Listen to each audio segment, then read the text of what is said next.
Bismillahirrahmanirrahim. Assalamu alaikum viewers. Welcome back to my channel. Once you have decided your research title, research area, research topic, and selected the group of countries or a specific country, the next step that is very important in the research writing or research project writing is research proposal. So, first we explain what is the meaning of research proposal and what are the objectives of research proposal. So, here we will explain it first. What is the research proposal? A research proposal is basically a roadmap of your research. It tells what you will study, why it matters, and how you will do it. Next part that is very important in the research proposal writing is your area, your group of countries or the specific country that should be defined. Once you have decided or selected your research title and research topic, then we will go further and explain what are the components of research proposal. So, the first part that we explained in the research proposal is the introduction of our research project, research article, research thesis. So, introduction is specifically divided into different categories.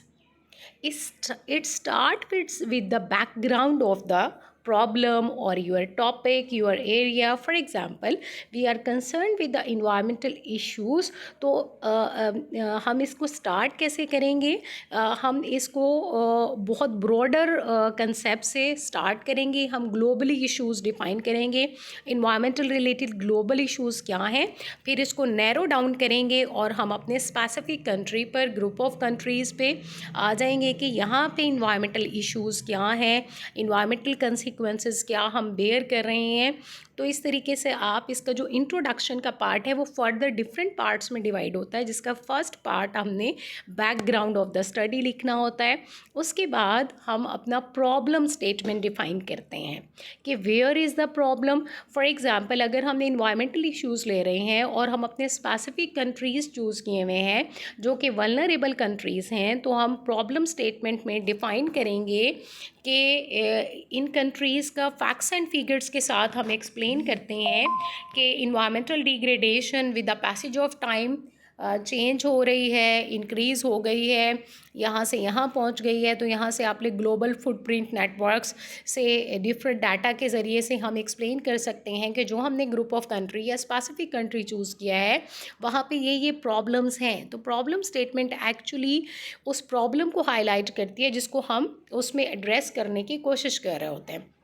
ये concise और actionable description होता है किसी issue का that needs to be addressed और a condition to be improved. तो ये problem statement किसी भी रिसर्च प्रोजेक्ट के लिए, टॉपिक के लिए बहुत इम्पॉर्टेंट होती है कि हम किसी प्रॉब्लम को बेस बनाते हैं और फिर उसको सॉल्व करने की कोशिश करते हैं अपने रिसर्च के ज़रिए से.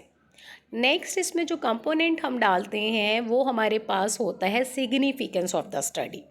सिग्निफिकेंस एक्चुअली हम वो रिसर्च गैप या रिसर्च एरिया डिफ़ाइन कर रहे होते हैं जो हम अपने स्टडी के थ्रू, अपने रिसर्च आर्टिकल के थ्रू या रिसर्च प्रोजेक्ट के या थीसिस के थ्रू उसको कवर करेंगे. बेसिकली ये आपका कंट्रीब्यूशन होता है टुवर्ड्स द एग्जिस्टिंग लिटरेचर, कि एग्जिस्टिंग लिटरेचर में हमारा कंट्रीब्यूशन क्या होगा. ये जस्टिफाई करता है research by highlighting it's importance, relevance and impact.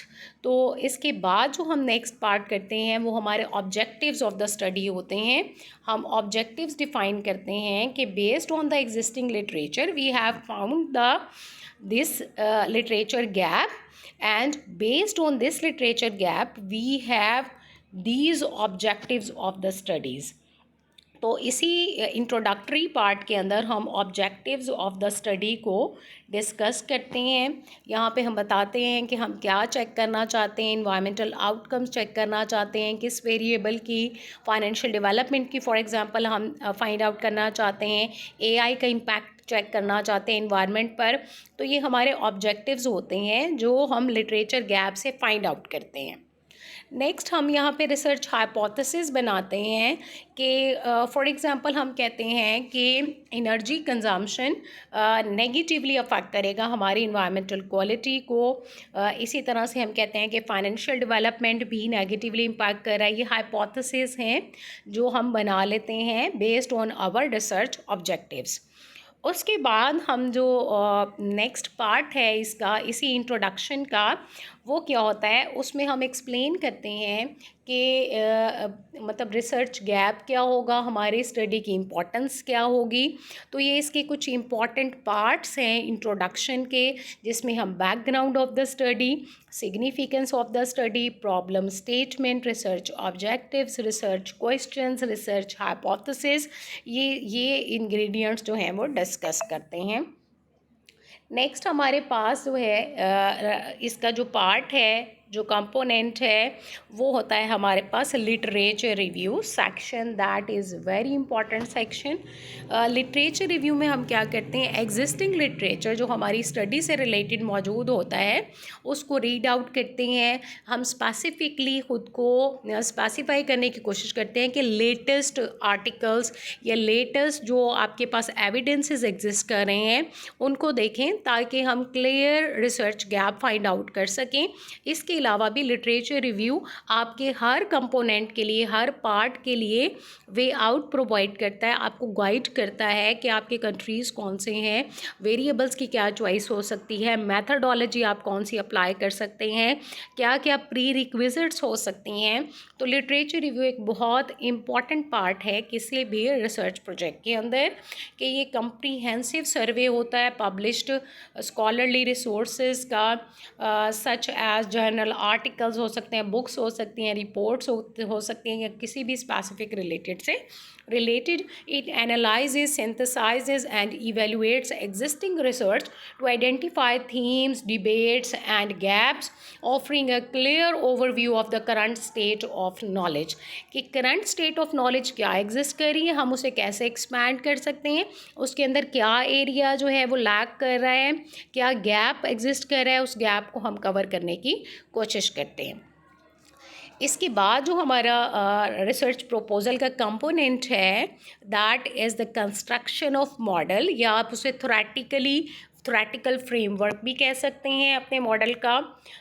तो हम इसको थ्योरेटिकली जस्टिफाई करने की कोशिश करते हैं कि थ्योरेटिकल फ्रेमवर्क क्या है। फॉर एग्ज़ाम्पल हम इन्वायरमेंट के ऊपर इम्पैक्ट चेक करना चाह रहे हैं, इकोनॉमिक ग्रोथ का या इकोनॉमिक डेवलपमेंट का।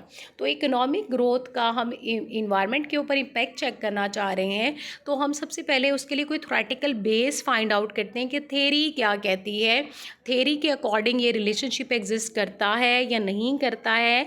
तो थ्योरी की जस्टिफिकेशन बहुत इम्पॉर्टेंट होती है किसी भी रिलेशनशिप को कह लें कि बेस बनाने के लिए, रिलेशनशिप को इस्टेब्लिश करने के लिए। तो ये किसी भी रिसर्च के अंदर थ्योरेटिकल फ्रेमवर्क एक बहुत स्कीमेटिक फ्रेमवर्क और एक स्कीमेटिक वे आउट प्रोवाइड करता है कि आपका थ्योरेटिकल फ्रेमवर्क फाउंडेशनल स्ट्रक्चर होता है रिसर्च में, that connects a study to existing validated knowledge. जो एग्जिस्टिंग वैलिडेटेड नॉलेज है, कोई थ्योरी है, कोई स्टडी एग्जिस्ट कर रही है, उसकी बेस पे हम अपने जो रिलेशनशिप इस्टेब्लिश कर रहे होते हैं उनको जस्टिफाई करते हैं। तो ये बहुत इम्पॉर्टेंट है। इसका मतलब है अगर कोई थ्योरेटिकली जस्टिफिकेशन एग्जिस्ट नहीं कर रही तो ऐसी स्टडी को हम इस्टेब्लिश नहीं कर सकते जिसके लिए कोई वैलिडेटेड थ्योरी या कोई स्टडी एग्जिस्ट नहीं करती जिसकी बेस पे हम उसे जस्टिफाई कर सकें। तो थ्योरेटिकल बेस को ही फॉलो करते हुए नेक्स्ट हम इसकी जो एक्सटेंशन करते हैं वो मॉडल कंस्ट्रक्शन करते हैं, जिसको हम मैथडोलॉजी सेक्शन कहते हैं। Model construction and methodology section इसको हम कह रहे हैं, और यहाँ पर हम रिसर्च मैथडोलॉजी कर लेते हैं इसको, कि यहाँ पर हम रिसर्च मैथडोलॉजी एक्सप्लेन करते हैं। तो रिसर्च मैथडोलॉजी का जो पार्ट होता है, इसकी कंस्ट्रक्शन कुछ इस तरह से होती है कि इसको हम पहले थोरेटिकली एक्सप्लेन करते हैं रिलेशनशिप, फिर हम कहते हैं based on this theory, for example if you are dealing with the environmental outcomes of economic growth, then we pick the environmental Kuznets curve, a theory that established the relationship between economic growth and environment. And we are saying that based on this theory, we are establishing the relationship between economic growth and environmental quality. तो अब हम theory को base बना के अपने model की construction करते हैं। फिर हम कहते हैं कि जो हमारा इसकी बेसिक कह लें इन्वायरमेंटल कुजनेट कर्व की फॉर्म है वो ये है, वो एक्सप्लेन करते हैं। उसके बाद फिर हम उसमें मॉडिफिकेशन करते हैं कि based on the previous existing literature उनको साइटेशन करते हैं प्रॉपर के, इनको हम बेस बनाकर, इन स्कॉलर्स को हम बेस बनाकर अपना मॉडल जो है उसकी जगह पर अपने वेरिएबल्स इनकॉर्पोरेट कर रहे हैं। तो इस तरीके से आप पहले मॉडल कंस्ट्रक्शन करते हैं। मॉडल कंस्ट्रक्शन के बाद नेक्स्ट जो पार्ट होता है वो होता है डाटा एंड वेरिएबल्स का। उसमें हम वेरिएबल्स को डिफ़ाइन करते हैं कि हमारा डिपेंडेंट वेरिएबल क्या होगा, हमारा इंडिपेंडेंट वेरिएबल क्या होगा, फिर हम उनको किस तरीके से मेजर करेंगे, प्रॉक्सीज क्या यूज़ होंगी, डेफिनेशंस क्या हैं उनकी, और सोर्सेज ऑफ डाटा क्या होंगे उनके ना, वो हम टैबुलेटेड फॉर्म में एक समरी टाइप मॉडल की एक समरी टाइप वेरिएबल्स का कंप्लीट एक समरी बना देते हैं कि उनकी डेफिनेशन क्या होंगी, प्रॉक्सी क्या यूज़ करेंगे, डाटा कहाँ से आएगा। तो ये वाली सारी पार्ट्स जो हैं वो हम उसके अंदर डिस्कस करते हैं। फिर उसके बाद हम जो है नेक्स्ट जो प्रोसीजर करते हैं वो मैथडोलॉजी का है कि हमने based on the literature review हमने क्या करना होता है, एक प्रपोज्ड करना होता है कि हम ये इकोनोमेट्रिक मेथोडोलॉजी अप्लाई करेंगे एस्टिमेशन के लिए। रियलाइजेशन यहाँ पर नहीं होती, चूँकि हम प्रपोजल रिसर्च प्रपोजल की बात कर रहे हैं तो एक्चुअलाइजेशन नहीं है। तो यहाँ पर हम प्रपोज करते हैं कि for example if we are dealing with the group of countries then we say that methodology section में जहाँ पर हम मैथोडोलॉजी एक्सप्लेन करें वहाँ हम ये एक्सप्लेन करेंगे based on the cross sectional dependence, endogeneity and other prerequisites we will decide that which econometric methodology will be suitable to explain or calculate the relationship between these and this variable. तो इस तरीके से हम वहाँ पर propose कर देते हैं। यहाँ पे ये डायरेक्शंस आपको कहाँ मिलती हैं, कहाँ से मिलती हैं, लिटरेचर से आपको ये डायरेक्शन मिलती हैं। थोरेटिकल बेस के लिए भी आपको जो डायरेक्शंस मिलती हैं वो आपको लिटरेचर रिव्यू से ही मिलती हैं। तो इसका मतलब है लिटरेचर रिव्यू एक बहुत इंपॉर्टेंट पार्ट होता है किसी भी आपके जो रिसर्च के पार्ट्स हैं, कंपोनेंट्स हैं, उनको कंप्लीट करने के लिए, उनको कंपाइल करने के लिए, उनको एक्सप्लेन करने के लिए लिटरेचर रिव्यू बेस प्रोवाइड करता है आपको। तो यहाँ तक हमने देखा कि मैथोडोलॉजी का सेक्शन आ गया, एनालिसिस इसमें नहीं होता है। तो लास्ट पार्ट जो होता है इसका, वहाँ पर हम करते हैं ऑर्गेनाइजेशन ऑफ द प्रोजेक्ट या ऑर्गेनाइजेशन ऑफ द थीसिस या ऑर्गेनाइजेशन ऑफ एनी रिपोर्ट भी हम लिख सकते हैं। तो ये ऑर्गेनाइजेशन हम इसमें देख लेते हैं कि ऑर्गेनाइजेशन ऑफ द स्टडी क्या होती है। ऑफ द स्टडी किसी थीसिस या किसी भी प्रोजेक्ट की, तो ऑर्गेनाइजेशन में एक्चुअली हम ये बताना चाहते हैं कि हमारा थीसिस होगा या हमारा जो प्रोजेक्ट है उसके हम डिफरेंट कंपोनेंट्स को आउटलाइन करते हैं कि फॉर एग्जांपल अगर हम थीसिस से डील कर रहे हैं तो हम बताएंगे chapter 1 will present the introductory part of our research project या रिसर्च थीसिस, यानी इस टॉपिक को डिफ़ाइन करेगा। वहाँ पर हम सिग्निफिकेंस डिफ़ाइन करेंगे कि प्रॉब्लम स्टेटमेंट क्या है, रिसर्च हाइपोथेसिस बनाएंगे, रिसर्च क्वेश्चंस बनाएंगे, रिसर्च ऑब्जेक्टिव्स डेराइव करेंगे, लिटरेचर गैप फाइंड आउट करेंगे। तो ये वाला सारा पार्ट हम इसमें एक्सप्लेन करते हैं। फिर हम कहते हैं कि next chapter will present the existing literature on our topic, जो भी हमारा कंसर्न टॉपिक है उससे रिलेटेड जितना भी एग्जिस्टिंग नॉलेज है उसको हम सेकंड चैप्टर में डिस्कस करेंगे। थर्ड में हम थोरेटिकल फ्रेमवर्क या थेरीज डिस्कस करेंगे प्रॉब्लम से रिलेटेड या हमारे टॉपिक से रिलेटेड। फिर नेक्स्ट आपका जो पार्ट होगा, मतलब इस तरह से अप टू सो ऑन, और लास्ट हम कहेंगे कि लास्ट चैप्टर में हम कंक्लूडिंग रिमार्क्स और पॉलिसी रिकमेंडेशंस देंगे। तो ये कहलाती है ऑर्गेनाइजेशन, हम जहाँ पे हम डिफरेंट कंपोनेंट्स को आउटलाइन कर देते हैं कि हम ये चीज़ें इस तरह से डिस्कस करेंगे।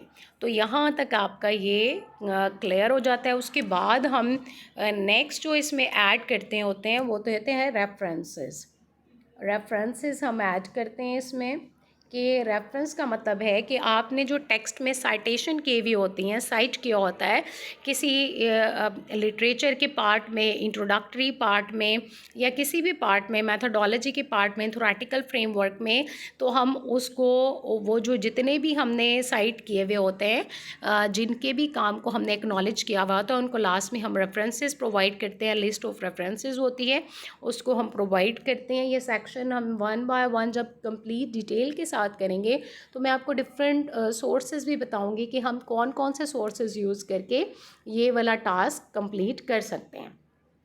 तो यहाँ पर हमारा जो प्रपोजल राइट अप होता है वो कंप्लीट हो चुका होता है। नेक्स्ट अब हम इसमें जो ऐड ऑन करने जा रहे हैं, कि हम इसमें ऐड ऑन करना चाह रहे हैं कि how AI tools can help in writing your research proposal. तो हम AI टूल्स को चेक कर लेते हैं कि AI टूल्स आपको किस तरह से हेल्प कर सकते हैं। AI टूल्स हैं इन रिसर्च राइटिंग, जिसमें बहुत सारे आपके पास टूल्स मौजूद हैं जो आपको हेल्प कर सकते हैं। चैट GPT है, अगर हम आइडिया जनरेशन के पॉइंट ऑफ व्यू से करना चाह रहे हैं, या इसके अलावा हम लिटरेचर समरीज़ चाह रहे हैं तो एलिसिट यूज़ कर सकते हैं। ड्राफ्ट राइटिंग चाह रहे हैं, इसके अलावा आप ह्यूमनाइज करना चाह रहे हैं, पैराफ्रेजिंग करना चाह रहे हैं तो क्विलबॉट को इस्तेमाल कर सकते हैं। रेफरेंसेस के लिए हम मेडले यूज़ कर सकते हैं। इसके अलावा हम ज़िट्यूरो के नाम से एक AI टूल है, उसे यूज़ कर सकते हैं। और AI डिटेक्शन करना चाह रहे हैं तो क्विलबॉट या कोई भी फ्री AI टूल आप इस्तेमाल करके AI डिटेक्शन कर सकते हैं। अब हम देखते हैं कि वो कौन सी कॉमन मिस्टेक्स हैं जो हमें अवॉइड करनी चाहिए while writing the research proposal or writing any research project। तो हमने कुछ मिस्टेक्स अवॉइड करनी है। वो क्या है? कॉपी पेस्ट राइटिंग, कि किसी का आपने as it is text copy करके अपने राइटिंग के अंदर, टेक्स्ट के अंदर पेस्ट नहीं करना। नेक्स्ट, आपके पास जो प्रॉब्लम आपने अवॉइड करनी है, जो कॉमन मिस्टेक आपने अवॉइड करनी है, वो है वीक प्रॉब्लम स्टेटमेंट, कि problem statement should be strong. और इसके अलावा अगर प्रॉब्लम स्टेटमेंट वीक है तो इसका मतलब है कोई रिसर्च की ज़रूरत नहीं है। इसके अलावा जो नेक्स्ट है कि कोई क्लियर मैथडोलॉजी एग्जिस्ट नहीं करती, तो तब भी हमें जो है वो बहुत प्रॉब्लमेटिक हो जाएगा हमें हमारे लिए। इसलिए हमें ये कुछ मिस्टेक्स हैं जो अवॉइड करनी चाहिए। If you found this video helpful, subscribe for more research guidance and comment proposal if you want a free template. Thanks for watching.